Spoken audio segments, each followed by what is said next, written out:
Title: The Silent Struggle.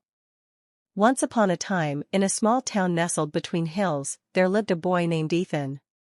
He was a quiet, thoughtful child, always eager to help, but never quite comfortable in the spotlight. Ethan had one big fear: saying no.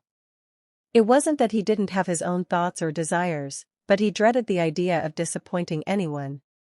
Whether it was his parents asking him to clean his room, his friends wanting him to play a game he didn't like, or even teachers asking if he'd take part in school projects, Ethan could never say no. He would always nod, agreeing to everything. At home, he'd rush to finish chores before retreating into his room to avoid any conflict. At school, he often found himself stuck in group projects that stressed him out, simply because he couldn't bring himself to speak up. Every time he said yes, his heart sank a little. The weight of not wanting to let anyone down felt like a heavy stone in his chest. One day, his teacher asked him to organize the school's upcoming play. Ethan, terrified by the responsibility, wanted to refuse. But instead, he smiled and said, "Sure, I'd love to help." Inside, he was screaming, but his fear of judgment kept him silent. The days leading up to the play were exhausting. Ethan worked non-stop, trying to meet everyone's expectations, even though it meant he had no time for himself. The day of the play arrived, and it was a disaster. The props weren't ready, the stage was incomplete, and the actors were confused.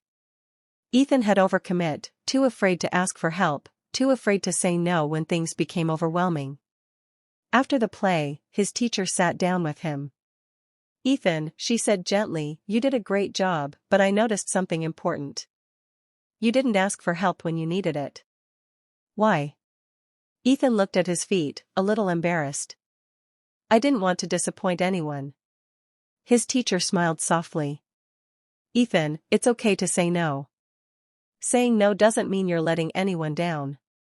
It means you're being honest about what you can handle. People who care about you will understand." It was a simple lesson, but it stuck with Ethan. Over time, he started learning that it was okay to set boundaries. Saying no didn't make him a bad person, it made him someone who could take care of himself.